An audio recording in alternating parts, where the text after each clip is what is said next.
Assalamualaikum warahmatullahi wabarakatuh. Sebelumnya, perkenalkan nama saya Iqil Ba'ul Fadilah dengan NIM 056. Dan perkenalkan, nama saya Tri Oktaviani dengan NIM 057. Nah, jadi pada kesempatan kali ini kami akan membahas mengenai klasifikasi hadis dari segi banyak atau sedikitnya rawi, yaitu ada hadis mutawatir dan hadis ahad.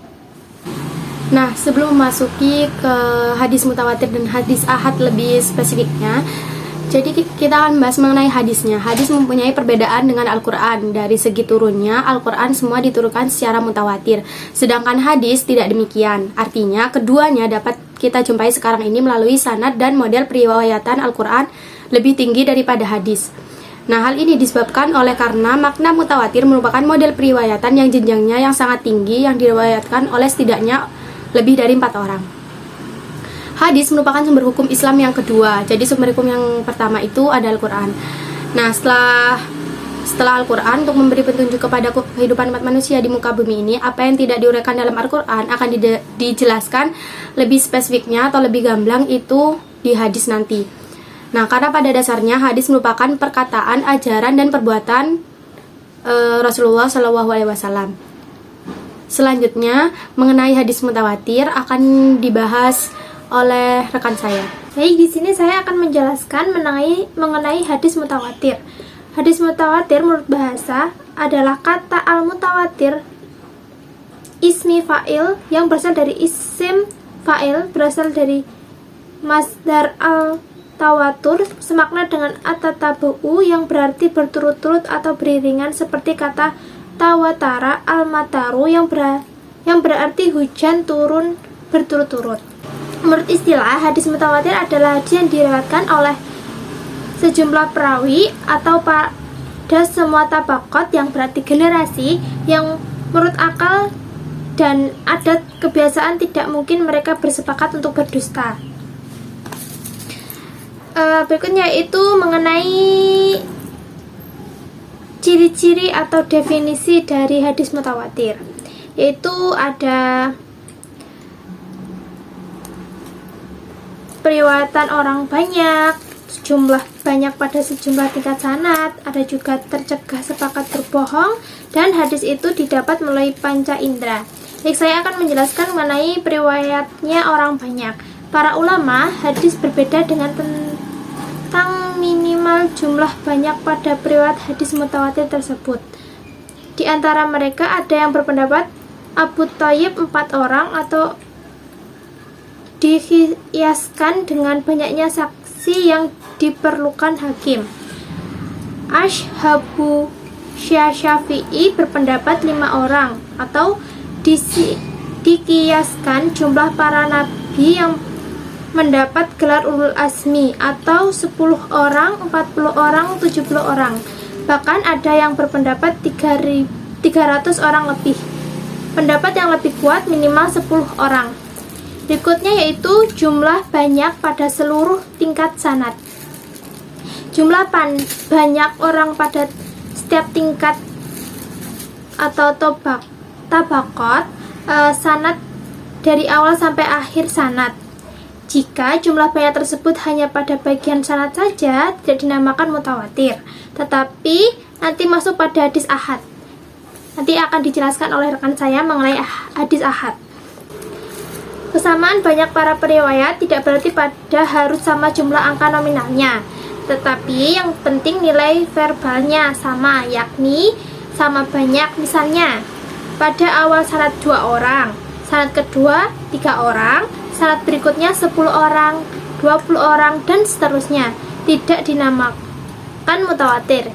Jika sanad 10 orang, sanad kedua 15 orang, sanad berikutnya 20 orang, dan sanad berikutnya lagi 25 orang, dan seterusnya, jumlah yang seperti ini tetap dinamakan sama banyak dan tergolong mutawatir. Jadi mutawatir itu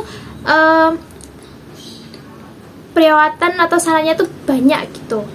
Terus yaitu tercegah sepakat bohong. Misalnya, jika para perawi dalam sanad itu datang dari berbagai negara yang berbeda, jenis yang berbeda, dan pendapat yang berbeda pula. sejumlah para periwayat yang banyak ini secara logika mustahil terjadi ada kesepakatan bohong secara urut. Tetapi jika jumlah banyak itu masih memungkinkan adanya kesepakatan bohong, tidaklah mutawatir. Berikutnya yaitu hadis itu didapat melalui panca indera atau bersifat indrawi. Maksudnya berita yang diriwayatkan itu dapat didengar dengan telinga atau dilihat dengan mata kepala, tidak disandarkan pada logika akal seperti sifatnya alam yang baru. Sandaran berita secara indrawi maksudnya dapat diindra dengan indera manusiawi, misalnya seperti ungkapan periwayatan. Berikutnya yaitu klasifikasi hadis mutawatir. Klasifikasi itu ada dua ya, yaitu ada mutawatir lafzi dan mutawatir maknawi. Mutawatir lafzi berarti secara lafaz. Jadi mutawatir lafzi itu ialah mutawatir yang lafaz hadisnya sama atau bersama, atau hadis mutawatir yang berkaitan dengan lafaz perkataan Nabi. Jadi mutawatir lafzi itu dari perkataan Nabi Muhammad SAW. Berikutnya mutawatir maknawi. Maknawi berarti secara makna. Mutawatir maknawi ialah mutawatir pada makna, yaitu beberapa riwayat yang berlainan, mengandung satu hal atau satu sifat atau satu perbuatan. Ringkasnya, beberapa cerita yang tidak sama tetapi berisi satu makna atau tujuan. Atau hadis mutawatir maknawi ialah hadis yang menyangkut amal perbuatan Nabi.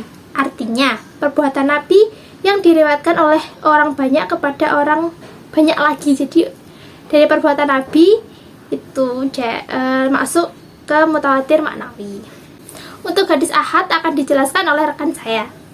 Nah, baik, selanjutnya saya akan menjelaskan mengenai hadis ahad. Hadis ahad itu sendiri ialah hadis yang tidak memenuhi syarat-syarat hadis mutawatir. Jadi hadis-hadis yang tidak memenuhi syarat di hadis mutawatir tadi itu masuk ke dalam hadis ahad. Hadis ahad adalah selain dari hadis mutawatir. Nah, al-ahad merupakan kata jamak dari ahad yang berarti satu. Hadis ahad adalah hadis yang diriwayatkan oleh satu orang. Jadi tidak banyak orang, cuma satu orang. Kalau hadis mutawatir tadi kan lebih dari 4 orang ya. Hadis ahad adalah hadis yang bersumber dari Nabi yang menurut periwayatannya tidak sampai kepada kriteria hadis mutawatir, dan standarisasi jalur rawi berlaku pada setiap lapisan generasi. Nah, menurut bahasa, kata ahad yaitu bentuk plural atau jamak dari kata ahad yang berarti satu, atau hadis wahid.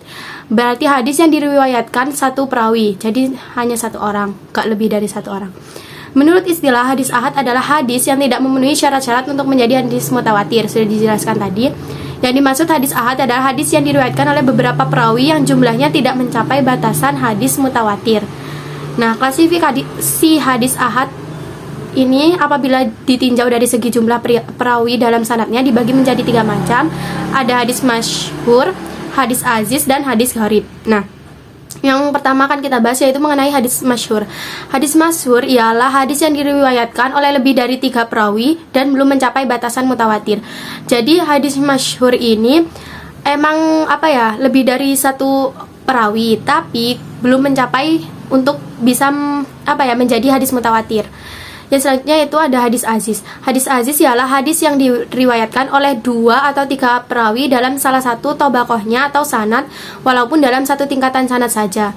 Ini adalah definisi dari Ibnu Shalih dan diikuti pula oleh Imam Nawawi. Yang selanjutnya yaitu hadis gharib. Hadis gharib ialah hadis yang hanya diriwayatkan oleh 1 orang dalam satu tobakohnya.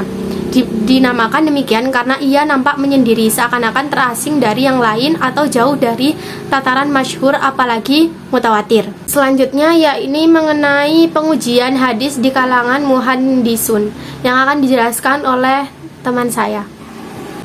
Baik, saya akan menjelaskan mengenai pengujian hadis di kalangan muhandisun. Kalangan muhandisun adalah kelompok yang mengembangkan kriteria pengujian hadis dari pengujian era sahabat Nabi. Jadi yang mengembangkan dulu pas era sahabat Nabi itu disebut muhandisun. Para sahabat melakukan pengujian dengan Al-Quran dan riwayat yang kuat, Sedangkan muhaddisun itu menambahkan kriteria untuk pengujian sebuah hadis, yaitu pengujian dengan sirah nabawiyah atau yang sahih atau benar, dengan akal, indera, dan secara sejarahnya. Jadi itu kalau di para sahabat Nabi itu kan hanya beberapa kriteria lah. Di muhaddisun itu ditambah gitu untuk pengujian hadis dari indera, kayak ini tuh dari cerita atau apa, terus dari sejarah juga, jadi tidak asal. Jika dalam pengujian hadis bertentangan dengan ketetapan oleh muhaddisun dalam sirah nabawiyah, maka hadis tersebut dianggap sebagai hadis yang keliru sehingga hadis tersebut ditolak.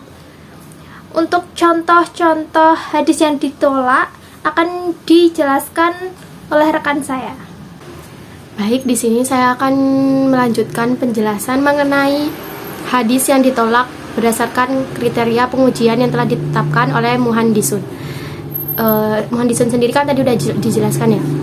Jadi hadis yang ditolak itu yang pertama ada riwayat Ibnu Majah yang menjelaskan tentang praktek puasa dar atau 1 tahun penuh yang dilakukan oleh Nabi Nuh alaihi salam, yang ini tidak sesuai dengan akal pikiran karena Nabi Nuh alaihissalam tidak mengajarkan puasa dar atau 1 tahun penuh kepada kaumnya. Jadi di sini tuh menjelaskan mengenai puasa 1 tahun penuh ya. Jadi 1 tahun berturut-turut kayak gitu. Jadi ya secara logika juga nggak masuk akal kan. Masa kita mau puasa selama 1 tahun penuh kayak gitu. Yang kedua yakni ada hadis yang diriwayatkan oleh Imam Bukhari yang menceritakan tentang kejadian Isra Mi'raj yang terjadi sebelum turun wahyu kenabian.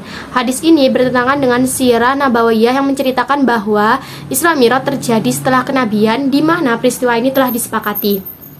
Udah jelaskan ya. Yang terakhir ya ini ada hadis riwayat Tirmizi yang menyatakan bahwa Hajar Aswad yang turun dari surga berwarna putih tetapi menghitam karena dosa-dosa anak Adam. Akan tapi pada kitab Kisah Al-Anbiya menyatakan bahwa saat pembangunan Ka'bah, Nabi Ismail mencari batu untuk menutup salah satu ruang yang ada di Ka'bah. Nabi Ismail bertemu dengan malaikat Jibril. Kemudian malaikat Jibril memberikan batu hitam atau Hajar Aswad untuk menutup ruang yang kosong pada Ka'bah. Jadi itu tadi contoh-contoh hadis yang ditolak menurut kriteria pengujian yang telah ditetapkan oleh muhaddisun. Nah, baik, di sini kami akan menyampaikan kesimpulan. Kesimpulannya yaitu dari penjelasan yang sudah kami jelaskan tadi, dapat disimpulkan bahwa hadis mutawatir adalah hadis yang diriwayatkan oleh sejumlah perawi pada semua tabaqat atau generasi yang menurut akal dan adat kebiasaan tidak mungkin mereka bersepakat untuk berdusta. Nah, klasifikasi hadis mutawatir itu terdiri dari 2 macam, yakni mutawatir lafzi dan mutawatir maknawi. Dan selanjutnya yaitu hadis ahad adalah hadis yang diriwayatkan oleh 1 orang, yaitu cuma 1 perawi. Hadis ahad adalah hadis yang bersumber dari Nabi yang menurut periwayatannya tidak sampai kepada kriteria hadis mutawatir. Sekian penjelasan dari kami. Jika ada kesalahan, mohon maaf. Wassalamualaikum warahmatullahi wabarakatuh.